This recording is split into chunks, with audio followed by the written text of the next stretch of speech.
All right, welcome to another episode of Film Buff Bros. And this week, we're going to be talking about our top 1980s horror comedies. 1980s horror comedy. Love it.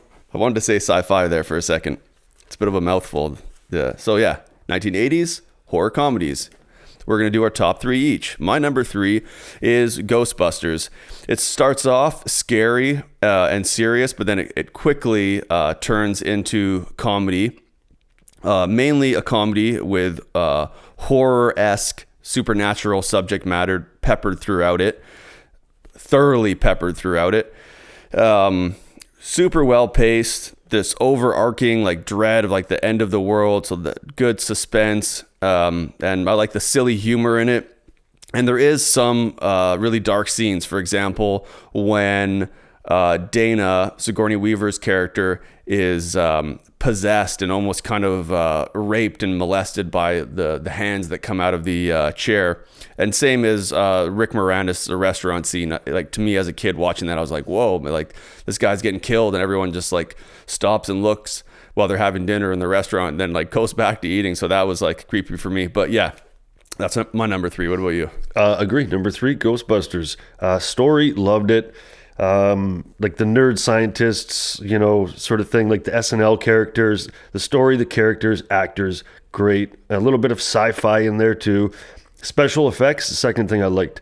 Stay Puft, Slimer, the weapons, like just overall, like the effects were pretty great for the time for 84. Number three is the music. Has some great pieces in it, some like Blues Brothers almost sounding pieces, and then like really good, daunting, brooding sort of sounding pieces. And it's sort of in the realm of like a 50s movie style music in certain parts, which I love. Aykroyd, Ramis, Murray, Janine, like just steal the show. They're all very dry humor, super dry, which is that, and the best scene, I agree, Moranis, just from the start where he's at the party and he's just wandering around at the party, and then the thing jumps out. Even that whole build up before that thing jumps out of the closet is just Moranis at his greatest. Yeah. He makes awesome like host, nerdy host. All right, so my number two is The Burbs. It starts really over the top, for example, which I like in this in the way they do it. For example, when Tom Hanks steps over into his neighbor's yard, and then all of a sudden, like the wind starts hitting him, and the grass is non-existent. Perfect score, varied from light and jovial to creepy and dark. And there's some heavy metal songs in it, and Western scoring songs in it. Top quality cinematography. You love 90s cinematography when it's done well. Lots of slow zooms. And the silly like one-liners they have in it. You're chanting, Ray. You're chanting. Satan's good. Satan is your pal. So many one-liners. Too many to mention. Or where the neighbor sticks his foot through the deck.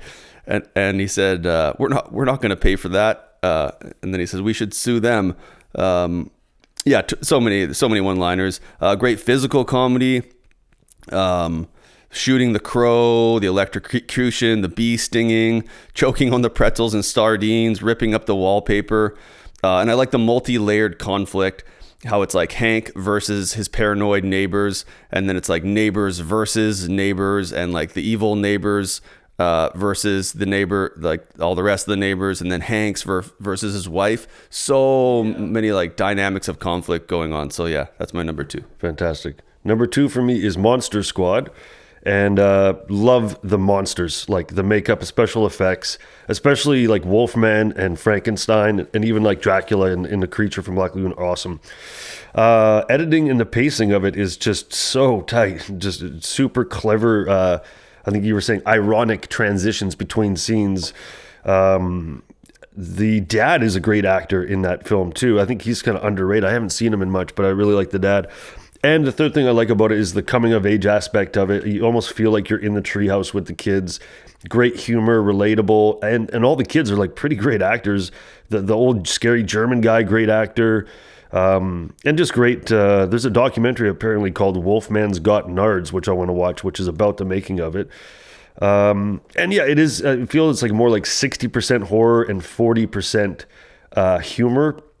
But yeah, my first pick is just the inverse of that. So I'm not sure what I like better in horror comedies is if it's weighed over on one side or not. But yeah, Monster Squad number 2, love it. Yeah, Monster Squad's my number 1. Love the how it starts, like it would be a complete, like that it's just like a horror movie, super dark and a high like kill count. That opening scene scared the shit out of me as a kid with those female vampires. And the antagonists are severely threatening and malicious and like villainous, like, you know, when he's like picking up the little girl at the end by her face and just like super like bad, and they contrast scenes like so well. It's like one scene where it's just like super dark music, then boom, the next scene is like the kids, you know, kind of jovially getting ready to battle these monsters. Fast paced. I think it's like under 90 minutes. So it's so compelling and captivating. The comedy is peppered frequently. Also there's lots of one-liners. Stark, well-defined contrast between the scenes. Cleverly, perfectly timed transitions between scenes, like the irony that we were talking about before. Haunting score, mixed with like the 80s songs, Dancing Till Your Feet Fall Off. Scary looking monsters, like you said, many instances of irony. Premise of the plot, super high stakes, end of the world, can't get any higher than that. Subtle comedy at times, which is nice. And I think the best werewolf transition ever in a movie of super clever how like the stages and the process of him changing are somewhat hidden. Brilliant lighting before the kids enter 666 Shadow Brick Road to get the amulet. There's lantern light on one side of their face and moonlight on the other, so you got the orange and blue. It's so well lit. A little bit of physical comedy, such as like the chocolate bar at the start and Dracula ripping off the hearse door when he throws like the dynamite at the their treehouse. Man, there's so many things I can say about it. I know that I had talked about it in another one of our videos. I think it was in like my top 5 movies or top 1980s movies. So I can't recommend that movie enough for anyone who loves 80s horror. Absolutely. And so I'm doing the inverse here with their 1 and 2s. Number 1 is The Burbs. And I, even up to last night, I was trying to figure out, do I want to do Monster Squad first or Burbs first? Me too. Because and I do think that the thing with Monster Squad of it being more separated, the humor is in one scene and the scary is the next scene. They're not really combining it as much as other movies. But Burbs, love it. Love the ending. Love the third act, the ambulance scene at the end, the false ending. And just the tension of them breaking into B&E, the lead up to that. Characters, writing, acting, fantastic, especially Bruce Dern and Pat. Who's this? Fat Neighbor, the fat. I forget his name. I haven't seen him in much, but fuck, he's great. Did he really? Oh, bummer. And last is the music, just like the organs, the spaghetti western stuff. There's just a lot of like variations in the music, but it all does feel cohesive.